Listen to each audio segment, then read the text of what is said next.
Going once, going twice, sold!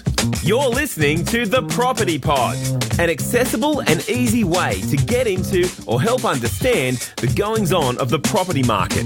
Join Aaron, John and Pat as they discuss all things real estate, most likely get sidetracked, and then try and rein it all back in as they present The Property Pod. All right, ladies and gentlemen, that is right. Welcome back to The Property Pod. I'm Aaron Horn, your host, and I'm joined with the panel that's always with me. It's Johnny Mack from McGregor First National and Patrick Berry of 414 Real Estate. Hello, hello. G'day, g'day. Well, you came in real hot then, Pat. Hello. That's a bit better, yeah. What? I was just eager. I'm ready to go, Aaron. Oh, yeah, you've got heaps to talk about. Lots today. It's just, I'm pumped. Excellent. So many things. All right, so what's been happening in the world of real estate, boys? Well, I'm loving these articles that you sent through yesterday. Yeah, I did some research Yeah, again. that was really cool. And I mean, one of them immediately, I just cracked up because not only have I been the culprit, but the victim of many, I wouldn't say many times, but quite a few times. And that was, Aaron, about the one where be mindful about what you say when you transfer money between mates. Yes, so I was just sitting on my computer last night doing a bit of work, and funnily enough, the thing that caught my attention was it had a picture of Jim Carrey in The Mask, and it had him like... Always a reason for clickbait. Well, yeah, it got me in, and it had like big wads of cash, and he's sitting there, and I was what's going on here? My Mask 2 something? By the way, it's on Netflix now. You can rewatch it. The Mask? Yeah. That's Apparently it excellent still holds information. up. Actually, the special effects on it were all... Yeah, it was all quite It was original CGI, but they made it to look really cartoony sort of thing. Yeah. You remember when he turns into the dog? The dog, yep. So, no, all right, that's excellent information. I'll be watching that. Well, anywho, segueing from that, once you've enjoyed The Mask... Look at this article. So the article came up, and basically what it was, I think it was a pedestrian TV one, and it actually led to a domain article. So it took me down a rabbit hole. I was like, this might be good to talk about on the podcast.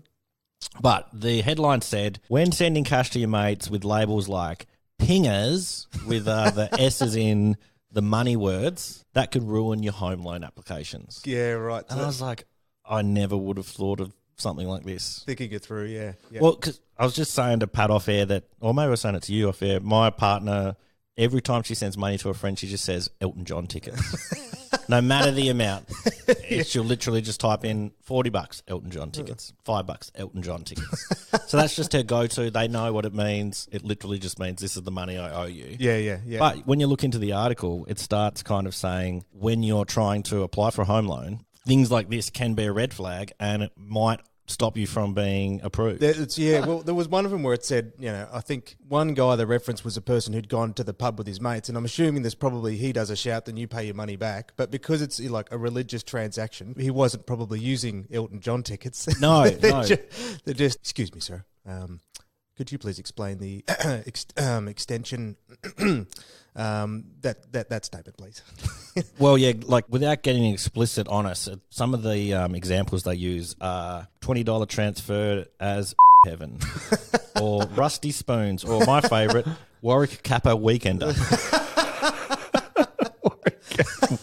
But it did go on to say that it's obviously challenging it must be a running gag for millennials, as I said, for younger people, I suppose, that aren't really thinking it through. But that said, though, is that no one's really had to worry about that before. No, either. it's a brand new thing, like being able to transfer at the press of a button. And where it said after the High Commission, where they're now being very stringent on looking through transaction after transaction and too many uses of Uber Eats and Uber cars and all that kind of stuff. So they're breaking it down transactional. So it's a bit of a big brother thing that's unfortunate, that's going to kill a good running gag as far as I'm concerned. Yeah. That's just, they're taking the jokes away from us. Yeah. Well, when I was clicking through too, the other one you led to, landmark case that Westpac had won against ASIC on the basis of being too lackluster on their lending standards and obviously approving loans at ASIC. I think this was the case. They weren't being stringent enough. One of the things that the judge had mentioned is that just because their spending practices today aren't going to be representative of their spending practices tomorrow, and if they might be spending $80 on going out on a dinner, well, there's every likelihood they might adjust that now they need to get a loan. So yeah, it's funny. Your living conditions change. Yeah, if someone was to audit me in my early 20s at uni,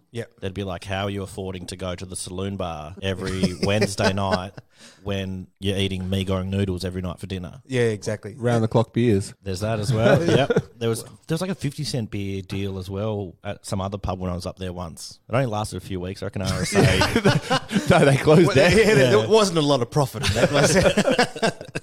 Good night, though. Yeah, well, I guess that's a frustrating element in that, you know, you can legitimately change your lifestyle overnight. However, especially if you needed a loan within a week, but your last 6 months is, you know, so you're living a different lifestyle. I mean, I could absolutely, you know, see that's an unreasonable standard to say, you mean I've got to change my life for the next 6 months just so I can get this. But I guess on the flip side of that, to be the devil's advocate, Yeah. if you're lending, you'd want to minimise risk. I know when Leggett was in, he was saying, you know, you've got to balance out the ups and downs of it all. It kind of makes sense. If you see a party animal that was at the saloon bar every week, I wouldn't be thinking I want to give him a loan to buy a house. Well, I think that was the thought, is that, you know, the banks, in that particular case, the banks were lending the money where they shouldn't have been. That, again, should be on the individual's bank's right to be able to assess the risk of that client.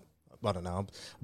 I really do, with these changes now, I don't know what the standards effectively are, but I still think there should be enough power between the individual and the bank or the lender to be able to come to a mutual agreement regardless of your history, if you can prove that, you know, you will be changing your practices from this day forward. Yeah, that sounds fair. Yeah. I guess just as an educational podcast for anyone out there listening that is sending money to their friends, maybe just think about... Just cut the jokes. Yeah, cut the jokes. And just put it in what it really is. Yeah, that includes all my mates as well. Guys, stop it. Yeah. So just on that, should you be relabeling things like donation to charity for everything? Yeah. Well, this guy's good. At the bottom of the pedestrian article, it says some things that still might work are money for mum or puppy treats. So no more Elton John trinkets, just all the puppy treats. Man, I hear he's touring. Yeah. And I watched his movie the other day. It was pretty good. Really? Actually, when I saw him when he was last down, he was sick that weekend. And he halfway through the show, he had to go off stage to be sick and then come back on and just kept running. I was like, God damn it. And he killed it? That's a professional. Yeah. Mate, you could say he was still standing. Whoa, damn. All right. Enough rot. That's I've had my input for today. You guys can talk for the next 20 minutes. But one thing actually we did have on there would be for you to take over, Pat, and that's to talk about smart homes, which I'm excited to hear about. Indeed. Because you went and did an appraisal at one. I did go to an appraisal earlier in the week of a property that had every bell and whistle you could potentially imagine. Now, just before we get any further, can you just explain the concept of smart? I know we have smartphones and things like that, but just we'll go base level. What is a smart home, Pat?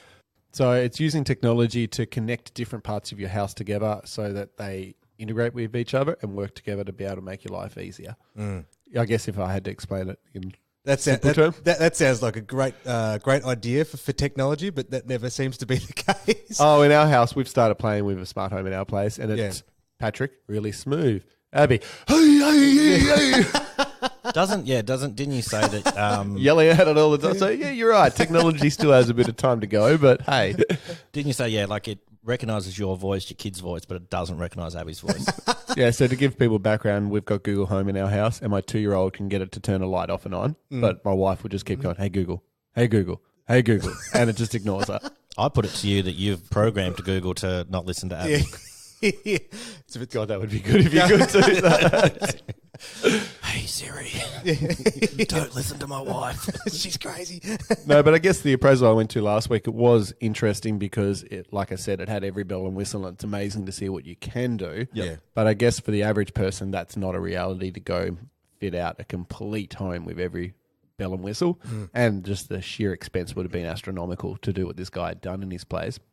But you can also just play around with simpler things that I thought might be fun to talk about on this podcast, which is, I guess, what I've been playing around in our house. So Yeah, might be a good discussion in the sense that Pat loves his technology and he's like the king of the world for tech. I'm kind of sitting in the middle where I'm halfway between digital and analog. And then you're an old school man, J-Mac. You're a man of class and swagger. And I can just imagine you sitting in your leather chair with a pipe. And I just read books, and they're all leather bound. You've just got your own leather bound, don't you? Like all his cookbooks have got a new jacket on them. I've got a leather bounder for every time I buy a book, it gets a leather bound. Honey, where's the leather? And it's all in that same like dark red, and it's all on this grand bookshelf. Yeah, my house smells of rich mahogany. Well, that might be another show, The Mahogany House. The mahogany. Yeah, so look, what is a smart home and how does it work? Well, let's cut off to an ad and we'll come back. We'll just have a little breather, gather ourselves, and then we'll flick into it. Yeah, that'd be fun. Sorry, Pat. I guess so. Yeah, just look on your face. You look like your partner when the when Google Home hasn't worked. Angry. All right, we'll be back. Pat might be if he's not stamping his feet still. As a family-run business, First National Real Estate McGregor understands that the property market can be stressful. However, with a strong team in both sales and rentals, we are here to guide you through the property maze. Find out more today at mcgregorfm.com. All right, lads, let's deep dive into the smart home. Sorry if I upset you before, Pat. I had no intention of doing that. I just thought for the sake of the show and as the host, it would be my responsibility to... Look, I just want my time in the limelight. I can tell, mate. I can tell. I'm just ready to go today. All right. This is Pat's show. I know you're upset that John got his own show, Max Mailbag. Mm-hmm. This can be Pat's Tech Talk. Oh, Tech Talk. I think bam. I kind of feel like that's probably already a show somewhere on the internet. Yeah, but it's not your show. Does it have Pat at the front of it? Yeah, exactly. Probably. It does now. Anyway. All right, smart homes. Let's just get straight into it. So you've explained that a smart home is essentially a technology-driven home or a home that has been, I guess, retrofitted now, would you say? Enhanced by technology. Enhanced. Okay. Nice. So a lot of people think a smart home is like a Google Home or an Amazon Alexa or something like that, but I think they're just components of a smart home. They're not necessarily the smart home. Yep. A smart home is just different things talking to each other. So you can have a light switch will connect to your phone, for instance, and just having that ability to use your phone to turn something on or off, that's a smart home. But where you can get bigger with it is when you start integrating multiple things together, and then you use something like a Google Home, for instance, which is what we use, to control everything. It sort of allows multiple things to happen at once on different commands that you sort of run through the system, I guess. So an example of this is you get home, you drive into your garage, jump out of the car and park, or yourself can yell out a certain command and it'll start running a sequence of events. Yep. Yeah. So it'll turn on certain lights. We have the command, okay, Google, we're home. And we have a speaker in our garage that can hear us say that. And then she knows, especially during the winter months, because we can program it for different seasons, for instance, she knows to turn on the hall lights, the kids' lamps in their bedrooms, the lamp in our bedroom, the kitchen lights, because normally at that time of night we're heading up to the kitchen to, start prepping dinner. She can then turn on the TV to the news because she knows that at 6 o'clock at night we like to watch news. So we get home roughly around sort of, 5:45 most nights after we get everything organised. So by saying one command runs a sequence of sort of 8 to 10 actions around the house. Yeah, that's which cool. is what you would normally go around and, you turn Switch the lights on, push the thing. Yep. Yeah, so she's just doing it all for us in one hit rather than us going around and turning all those individual items on. Yeah. And the same goes for when we leave. Like we're going out. She goes around and checks all the lights are off to make sure that we haven't left a light in our house on. Or, she makes sure the front door potentially... I don't have this feature, but you can make sure that if you've got a smart home lock, that the front door is locked once you've left, things like that. So it's... I know this is on our show notes, but I'm just noticing while you're talking about it there, you keep referring to her as she. Yeah. You've actually given her... Well, she has a female voice when you talk to her. No. It's just quite amazing that your house basically has a female personality in a way. It's just an I know it's not on the notes. Maybe that's why she doesn't talk to my wife. She's jealous. She just doesn't want to interact with her. Well, if you remember that conversation with Sarah Bell from Rita, and we asked that question, where did Rita come from? She said it was just sort of an old throwback to the way that they used to, classify old ships as she, so technology sort of followed that same sort of breadth. Yeah. Oh, yeah, sorry. I know that sidetrack. It's just the way you were talking about it, I was like, it's like there's this extra person in your house. Yeah. Is it like Tony Stark in Iron Man? He gets Jarvis or whatever, that like running his house. I guess he was. Yeah, that's pretty much exactly it. Like Jarvis is what the tech companies are trying to put in the everyday home. Yeah. So it's like your home is like your computer where you can organize it in the way you want to operate the easiest way possible. Yeah, so it's broken down into a few different components. So you can start really simple. You can go buy a Google Home speaker. I think they're like $49. And then you can go buy a little adapter that goes into your PowerPoint. You plug your lamp into it, and then within 5 minutes, you can tell Google to turn your lamp off and on. And effectively, there you go. You've got a smart home up and running. And then you can just slowly add things to it and build on it and make it bigger and bigger and keep adding additional features in. So this place you were praised the other day, was it a new build that had put smart features in straight away, or was it something that had been retrofitted from the past? I think in this case it was probably a new build that had the features go in as it was being built. Yep. But it's very easy to retrofit as you go. I actually think I'm helping my old man do it from scratch at the moment on a brand new house. Yep. And I actually think the retro side of it, fitting out an older home, which is what I'm doing, is nearly actually easier. Because everything's in place already and you're not kind of Yeah. problem solving or troubleshooting. Well, what I that really could like arise. about it is we do sort of like room by room. So we've got the master bedroom working now with all the lights, for instance, and able to learn the commands that control everything in that room before we then go and implement the next room. Yep. So when you do a brand new house and you bring everything online in, one weekend, then all of a sudden you might have 60 commands, and it's just, I don't know, we'll find out when I finish doing my old man's new build. Yeah. But it might be like, holy moly, there's a lot of different voice commands and I need to know to be able to do all the different things throughout the whole entire house. So Yeah, that makes sense. a retrofit also helps from a budget perspective as well, because you can sort of just buy the bits as you go. Like I've been working on mine for about a year and a half now. I'm only doing a little bit here and there. And then you start off just Gumtree or I buy Marketplace or I just buy all my stuff secondhand. Yeah. So there's lots of people out there that think they want to get into it, and then they realise, it's a bit harder than what I thought it was going to be, and so they end up selling what they've started off. And then I buy that and I implement that in. I grow mine from all the secondhand parts that are out there. Well, there was where I think when you chatted to us about it once before, is the thing is people will buy just the OK Google box, and then it sort of becomes a novelty for a week, and all they can do is switch on their bedside lamp, and that's it. And it's like, well, this is just more headache than it's worth. So you really want to have a commitment to going all the way, and you've been able to slowly build up your... Yes, I think we have 19 lights in our house that now work via Google. It's not our whole house. It's only certain rooms. Right. But it's enough for where we're at the moment. One day, obviously, it'd be great to have every light in the home working on it, but as it stands at 18 or 19 we have. And it's quite good. If we go away, we can program it to turn lights on at different times of the day. We can actually sequence the light so it looks like someone's turned the light on in the bedroom and walked out to the kitchen and turned the kitchen light on, and nice. like Home Alone style. Oh, right. That's what I'm thinking of. Like, I haven't got the cardboard cut out on the train yet, but... But there was, I think, Christmas time last year. And I think we should put that video in the show notes because, that was good. Yeah. Yeah. Do you remember that? It was, it actually had Macaulay Culkin reprise his role Oh, I in did a watch Google that. That ad. was great, yeah. But it was like Home Alone in the modern age, and he did everything. He's like, okay, Google. And then ran program. Yeah. yeah. Yeah. Yeah, that was cool. Would have been a much shorter movie. Actually, I did see a meme once that was Home Alone if it was made now, and it was just the little kid with a phone, and he wrote, "Mum, you left me at home," and then it was the end. Nah, I like original Home Alone. Yeah, yeah, exactly. Yeah. So with what you've been building, I guess when you came back from your appraisal the other day, I really wondered whether it was something that factored into your sums when kind of giving the guy the sale price, and like, does it add value? Does it take value? Well, I guess it can't take value away in a sense, but I think it would come down to the individual buyer and how much they appreciate. Because there could be, with this house we went to, maybe $60,000, $70,000 spent on home automation in this house. Like, it had everything in it. yep. So obviously that adds $60,000 to the value of the home, but does it add $100,000 value to the home? It might do if someone loves the idea of all those features and can see themselves really enjoying that aspect of it. But for somebody that doesn't really give a rat's about technology or can see a use for that technology, maybe it doesn't at this stage. Say someone more like John who's into his mahogany and his leather, it might be something he's just like, well, that's all way too difficult. But for me where's to my deal with. bookshelf going to go? Yeah, Exactly. Yeah. Yeah. Is there an automated bookshelf?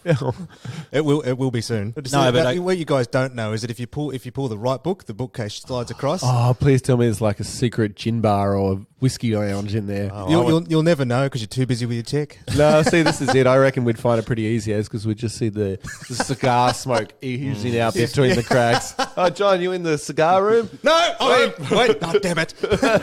I'm reading my book. I told you not to disturb me when I'm reading my books. I've got this classic, don't give it away, leather bound.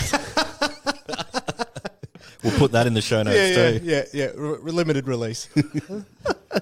All right. So Look, it might add value. moving forward into the future. I think in the future it will definitely add value. Like people that have invested in smart tech Yep. will definitely add value. They'll reap the rewards. What will be interesting is, from a sales process, is that how a settlement takes place. So at the moment, we're only handing over keys, John, as you know, we're aware. Yeah. But as smart tech builds more and more into homes, my smart system's got about 8 or 9 accounts connected to it that run it all. So then the question is, will that become the owner's responsibility to to teach the purchasers how to set that back up? Yep. Or does that transfer with the home? Yep. So with ours, I started setting it up with my Patrick at 414 email, and I fast discovered that, if anything ever happens, this could cause issues. So I ended up setting up my home address at gmail.com. Okay, that's a good And idea. I built everything now on that email address. So my theory was if I ever did sell, I could just hand that email address and the password over to a new buyer. Essentially, you And could then- maybe have a list of all the Accounts. chattels, I Brilliant. guess, Yeah. for that.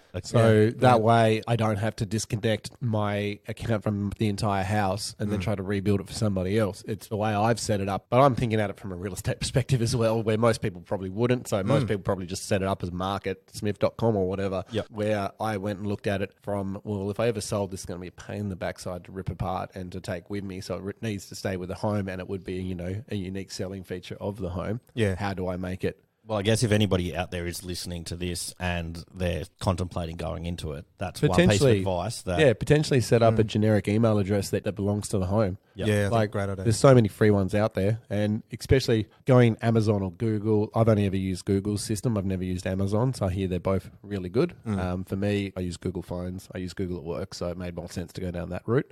But Google has free Gmail emails, so if you decide to go down the Google Home, set it up on a Gmail email. 414 Real Estate has been operating within the northern suburbs of Hobart since 2006.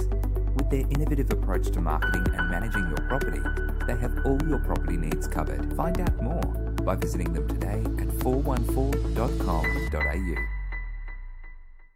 So speaking of that, the way that they all integrate with one another, can you have half and half of certain brands of things? You can to a degree. So Google and Amazon don't talk to each other. They don't integrate. Rivals. Pretty much. Damn it. And it's really fun when you ask them what they think about Siri or Amazon or the funny responses that Google's Like program. if you ask Google, Google, what do you think of Alexa? Yeah. They'll say something Yeah. nasty. No, she comes back with quite unique answers. But let's move aside. There are different things that talk to each other. So Samsung have their own smart home system, which is Smart Things. JB Hi-Fi actually started selling it this week, so you can now get it really easily in Hobart. Because that was something you were having trouble with in the past. There's a lot of stuff wasn't available in Australia, so Yeah. you had to get creative with how you bought it. But now a lot of it is slowly coming through. So Samsung have Smart Things, which can connect to Google Home, and then that will actually open up the door to connect more things. So Right. some things will exclusively only connect to Samsung's Smart Things app, but then you can make it work with Google because Samsung will talk to Google. So it works kind of like a hub, is that what it Yeah, is? so they're called a smart hub, and they're sort of like the brain of the house. So Right. basically, Google is just the voice and just the listening device, and then these smart hubs, and there's heaps of different brands out there, Zigbee, Samsung, all these different companies. They like the brain, and so they sort of live in your cupboard somewhere away, connected to your internet. like Harry Potter, Yeah, pretty much. like a wizard in the cupboard. Yeah, Under the he's stairs. under my stairs at You're home. a wizard, Harry. In my case, it's behind the secret bookcase. Oh, now I'm thinking this secret bookcase is just like John's tech land, like screens like the Matrix or Oh, something. yeah. Batcave. I can picture that. That's actually Back John's in there playing Age of Empires. Two, obviously. Rosie, where's my meatloaf? Carry on, Patrick. I've actually forgotten where it was. Well, so yeah, with it was like that functions as the brain. So you got Google's the Voice. your ears, then Samsung's the brain, and the Yeah. rest of it. And then that allows you to connect extra things like blinds to open and close, or your front door to lock and unlock. Security cameras can then connect straight into that. So you can get this really massive integration of all sorts of products working together through using certain systems. Now, there's no easy way to find that. Like, you got to research the hell out of it. We have a blog up on 414's website that I've put a list together. We'll put that in the show notes as well. Yeah. This reminds me of that time. I don't know if you were saying if it's in America or here, or you're often talking about smart home stuff, and I'm half listening, half doing work. But something about like a security camera at your front door. Like if someone's I know where delivering you're going with stuff. this. So there's a system called If This Then That. So it's a website. Yeah. And basically it also helps different programs talk to each other. So taking that Samsung and Google integration to another level. So the best example of that is Domino's Pizza. Yes, this is it. I really like this. I haven't done it, but...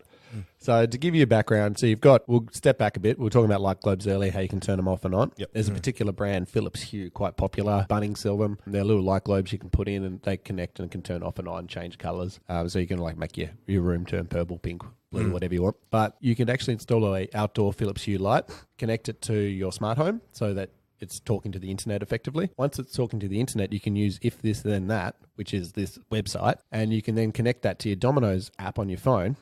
And then basically when you order a pizza, once it leaves and Domino's has their little tracker where the car takes your pizza to you, the phone knows to tell the internet to turn on the light at the front door. Oh, that's cool. So you don't have to do anything, just automate. And you can take that further. So if you've got... if you've got like the smart lock, can't you then the guy can... Or say it was like a delivery from FedEx or something. Yeah, so you can take it further that if you've got security cameras, so we've got at our front door a Nest security camera, you could effectively have that turn on for the pizza so it's on the screen so you can see when the pizza delivery guys arrived. Uber's really clever with if this then that you can have all the lights flash in your house when your Uber's arrived at your door. So Like a disco.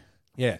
So you can be sitting in your house and all of a sudden your lights start going crazy, flashing. arrived. And then you're like, oh, Uber's here. Cool. So it's all about adding extra features that mean something to you but not to necessarily to anyone else. So you're not a slave to looking at your phone all the time. So that's where smart homes can sort of free you, I guess, from your phone a little bit. And you can use them to your advantage however you deem fit. Yeah. It's not something that's like, you have to do this. It's something that you can add into the system. And it's how far you want to push it and play with it. All these great ideas take more time to set up all this extra stuff. But look, if you get into it, it becomes a bit of a game. It's like, for me, it's becoming the adult version of Lego. Like, it's like, oh, this is really cool. Now I've got this. I can now go and play with this idea and do this. And just trying to figure out, it's like the Meccano version, I guess, like that little bit harder aspect, how you're trying to make one thing work with another. And well, don't they teach kids basic coding and stuff in prep now at schools? Is Parker learning coding? He has a little app that he plays around with, which is coding. I think it's a brilliant idea, but then that if this then that, isn't that sort of a real foundational sort of I think that coding idea? Yeah. And that's where this website's built off. Yeah. They just made it simple. They made a big, giant, pretty picture tile. So you basically say, I want this tile to talk to this tile, and I'm grabbing airs at the moment in the studio, and it connects them together. So you basically put your username and password into both of them, and then that integrates them somehow, and then they talk to each other. And then it's just a selection of toggle switches like you'd have on your phone settings to turn on this, turn off that. If this happens, then I want the lights to turn blue. And so you just set a bunch of commands and then save it, and it'll just run from then on until you tell it otherwise. Well, is there like a point in which it's worth getting into versus not at all? So I'll use an example, say I've got a Google Home and I just want to run some lights. Is that even worth going the hassle of doing it? Or is it you really want to commit to a certain point where the actual smart home will be useful to you and not just a funny gag that's frustrating to use? It's a hard one to answer because that's going to come down to an individual. Right, yeah. Like if I lived in a 2-bedroom apartment in town, for instance, I'd smart home the hell out of that entire thing because it's a small footprint. It's not actually going to take that much to fit out the whole entire apartment. But you're But if you're selling, home. like I've got a 4-bedroom home with a fairly sizable property, and it's a lot of work to do a house of that size and a lot more expensive because there's more elements and more features that you can add in. So it could come down to the size of the home as well. The larger it is, the harder it is to set up a full system. But if you've got like a standard 3-bedroom home in Glenorchy here where we are, probably isn't too bad because a lot of the older homes just have the batten light in the middle of the room. So that's literally just one globe. Where if you change over to downlights and all of a sudden one room might have 4 lights. So that's more work to actually get the smart home system working. So it depends on what you're retrofitting to begin with. Okay. So if you've got batten lights throughout your whole entire house, probably looking about $500 and you could have smart lights through the entire property. And those smart lights would last, I think they have a shelf life 15 years or 17 years. Oh, so like good. it's length. It's ridiculous amount of length. Like I guess I'd never thought of it from that security point of view before, but as you were talking about that before, I remember going away to the shack as a kid. Dad would have those little timer timers, things that would be which plugged I can in. never understand, like the dial with all the little pins on it, and you're trying to. And you can understand your smart home, but it's this thing where you poke a little pin into a mechanical lock. And that is just. My father-in-law, when he goes away for 3 months at a time, he has one lamp and one radio that are on a timer. Yeah. And they're in the same spot in the house. I'm like, man, you look at the house for 3 days in a row and you know it's freaking nothing. It wouldn't take much for someone to figure out from a security perspective that no one's really there with that older style. With a smart home system, effectively you could have 3 or 4 different programmed protocols. And yes, they take a bit of time to set up. But once they're set up, you could run protocol 1 on Monday, Thursday and Saturday, and then protocol 2 on So there's a randomised kind of appeal to what's happening at your home. And like you could turn the TV on for, 3 hours one day, an hour the next. And then, like I said, programming the lights to make it look like someone's walking through the actual house. If you can imagine turning on the light, when you go to bed of a night, John, you have all the lights in your house off. You turn your lounge room lights off first. You walk into the bedroom, turn the bedroom light off. Maybe the lamp goes on for a little bit and then the lamp goes off. Yeah. So if you could program that sequence to happen, it's more realistic. I actually do like the idea of helping you build in new habits that you're trying to build. Or in your case, Paddy, your kids are going to sleep. It's like, okay, shut lights off and they can't switch it back on. Is that sort of how it works? Or so the kids can turn the lights on whenever they like. They've got little speakers in their room. But one of the things I really like is my little boy's room's downstairs.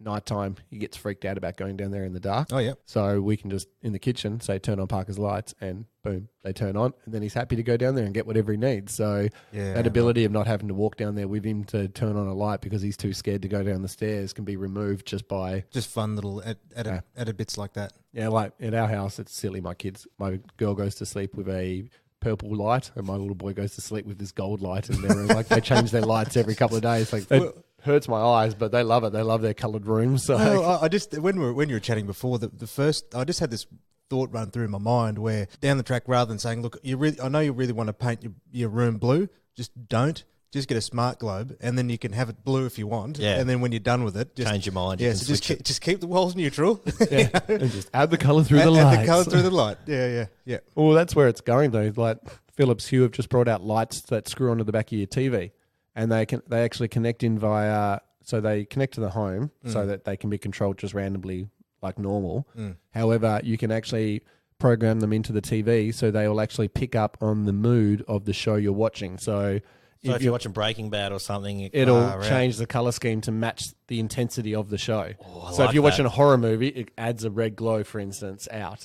That's cool. I can't remember. It's only certain TVs it works with because it's got to have a certain protocol built into the TV. But they're actually telling the lights what type of and they're like these strip lights that just screw onto the mounting brackets that you would normally have on the back of a TV. So like you get one on the top and then one down each side, and it adds this big glow out from behind the TV.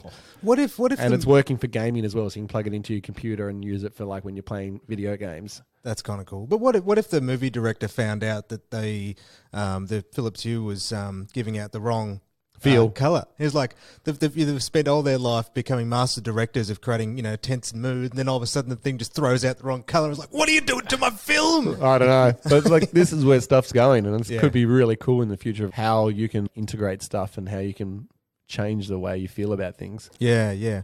Well, it seems to me, and that's what would be interesting with that house that you did the appraisal for. If people really get engaged with it, they'll just like, this just seems like way too much work. Well, I hope that the agent that lists it, be it me or somebody else, they understand the value of what's there. Yeah. And they understand how to actually promote it to a potential purchaser. Yeah, actually, that's really interesting because if you got an agent who wasn't really versed in it, like obviously you're pretty versed in it, if you got, they'll be like, oh, I don't understand what this stuff is, and they just not even mention it. Yeah, it could be $50,000 value off the top of the home because they haven't understood the value of what's there in that house. Yeah, exactly right. That makes perfect sense. It's going to, it will be interesting in another, 10 years or so when it gets more common. Like the more that JB Hi-Fi and Bunnings and these type of stores start selling this stuff, the more homes will start to get it in and around the place. Yeah. Well, funnily enough, I was at my nan's for tea on Monday night. It was like about to be tea time and they had the radio on in the background and everyone's getting ready to sit down for the meal. And then nan's gone, okay, Google, turn off the radio. And everybody's cheered because I'm like, nan's using smart tech. That's awesome. This is like an 80-year-old woman who's just, I was like, I love it from a music perspective. So we have Spotify here in the office and we obviously, Aaron and I use it a lot at home. So I've got a Google speaker in the garage, one in Parker's room, one in my room, one in Quinn's room, and one in the kitchen. So they're sort of scattered all around the house. And you can tell it, play Spotify on all speakers. And so all of a sudden, the music, the same songs in the whole entire house. So gone are the days of having to actually run wires through your entire place, trying to put speakers here and there. Yep. And I remember they used to have little volume controls that you could put into a room that would control the volume of the speaker in that one room. Now you just plug it into a PowerPoint, it connects to the Wi-Fi, and away you go. Done. So yeah, some really, Bluetooth. Even if anything, you didn't worry about anything else smart home, and you just went and bought 5 of the $50 Google speakers. It's just so much fun having music now in the entire house. Is that why your kids know that Tones and I song so well? Probably. They're so always funny. putting their own music on. Even Quinny came in. Did you see the girl that did the AFL Grand Final? You know, she sings that Dance Monkey song. Yeah. Dance Monkey Dance. Yeah. Whatever her new single is. I swear it's only been out a week. And Quinn, she's like trotting about just singing this quite dark sounding song. It's like, how does she know this? Well, listen to it at home. Well, remember, if you think of Lily Allen songs always used to be the same. There are some really dark undertones to it, but just really sounds so poppy, lovely. nice. Yeah. All right, boys. Well, I think we've had a pretty good crack at that today. That was a bit of fun. It was actually really fun just kind of rolling through from an appraisal into a discussion that's kind of right in your wheelhouse. Yeah, I'm pretty obvious. I like this type of stuff, but I like any toy that's tech related. You so do. I'm always happy to have a little play, and I'm always happy to help anyone if they just want to get a foot in the door, get an understanding of what it works and how it does it. Yeah. How things work together. Just as we were talking, I looked up online. It's kind of I just typed in smart home automation, and there's a few companies across Australia. There's ones in Sydney, there's ones in Melbourne. I'm not sure if there's anything here in Hobart, but kind of stuff that can help you integrate it into your home. It might be something to look into, Pat, in the future. Could be your little pet project on the side. Well, and like I said, if anyone wants a little bit more info on all the different brands and products that are out there, we do have a blog on our website called Smart Homes, Where Do I Begin? So that was a good article, actually. Looking that up, because it actually has links as well to all the different products, so that if you wanted to go buy a certain product, it'll take you right to the spot where you can actually purchase it. So, well, I'll razz that into the show notes. Also, I did check that email that I mentioned last week, and that is correct. So it's propertypodau@gmail.com. If anyone's got any questions or they want to reach out about smart homes or anything, Max Mailbag was quite a successful episode the other week. So if anyone has any questions they want to throw at us, we'll all be happy to and if they got any topics that they want us to talk about as well. Yeah, that's a good idea. Yeah, so if you're thinking, I wish they'd talk about X, or I don't know how to do this. Well, that was one of the things in Max Mailbag was we were so close to touching the thing they wanted to know. I just refused to listen to the episode because I wasn't on it. Out of spite. Well, mate, you could literally walk into your house and say, "Okay, Google, Max Mailbag. Play the property Play pod. the property Property pod." pod. Yeah. I could. I might see if my nan can do that. That'd be a good little viral video to post. Yes. So thank you everybody for listening to today's show. Awesome. All right, gentlemen. Always a pleasure. Likes, share, subscribe, do all that stuff. We haven't been telling people to do that recently, so we'll just get back on that train. And yeah, thanks for listening to the Property Pod. Thanks a lot. Produced See and you edited by guys. 414 Media House in conjunction with 414 Real Estate and McGregor First National Propriety Limited. This podcast is general information only, and the thoughts and views expressed is the opinion of our panel, and listeners should always seek and use their own investigation into any topic we discuss to ensure they fully understand their own situation. It does not constitute, should not be relied on as purchasing, selling, financial or investment advice or recommendations, express or implied, and it should not be used as an invitation to take up any agent or investment services. No investment decision or activity should be undertaken on the basis of this information.